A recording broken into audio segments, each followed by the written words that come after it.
Hi, folks. This is Don Meisner with the North Country Fishing Report. Well, I got to tell you, right now as I'm talking to you, I can't wait. Just a few more days and the season begins. For me, pike season, walleye season, just everything season, really, because I can get out there and go fishing in some of my favorite places.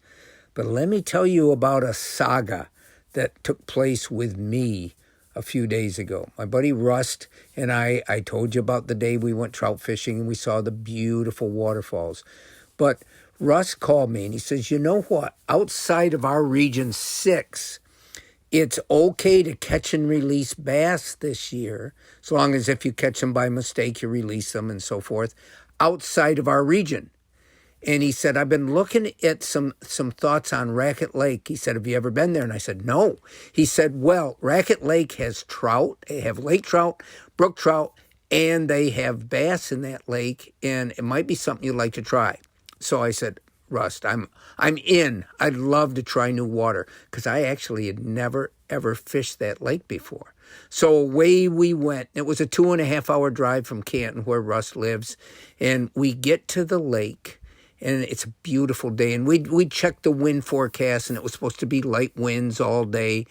And we had our canoe, which is a glorified canoe. It's much more stable. It's much heavier. This canoe weighs a ton. The two of us picking it off the trailer takes all our strength, one on each side. And I mean, it really is heavy. But so we get in the canoe, and the lake is huge. We have no idea where to go other than let's try to find the area of the warmest water. Let's try to fish the lagoons or the deep bays that run back in. So Rust had a 2.5 horse outboard motor, and we had 2 batteries and a trolling motor. So we get all our stuff in the canoe, and away we start. No ripples on the water, just beautifully calm. And we're taken by the beauty of the area.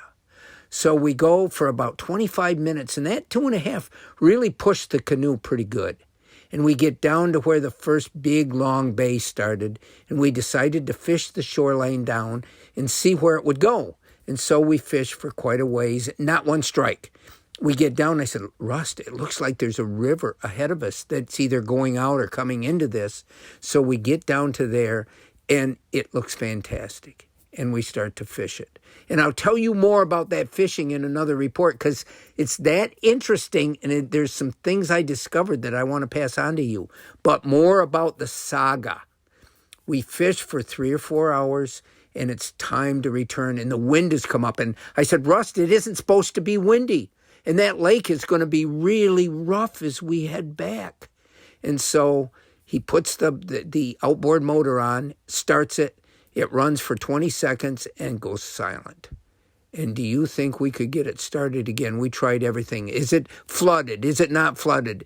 Do you have the air vent open and so forth? Nothing. So we put the trolling motor back on, and lo and behold, the battery is dead. Both batteries had gone dead. And here we are, 2 miles away from where we put in, with white caps forming and a 300-pound vessel that we've got 2 little paddles for, and we got to start our journey back against the wind.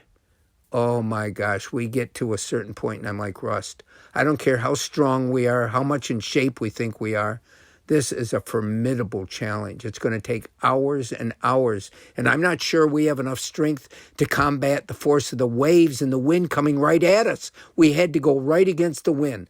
Long story short, the ice had only been out a few days, and there weren't any boats hardly yet on the lake. People hadn't discovered the lake yet. It's wintertime, basically, to most people.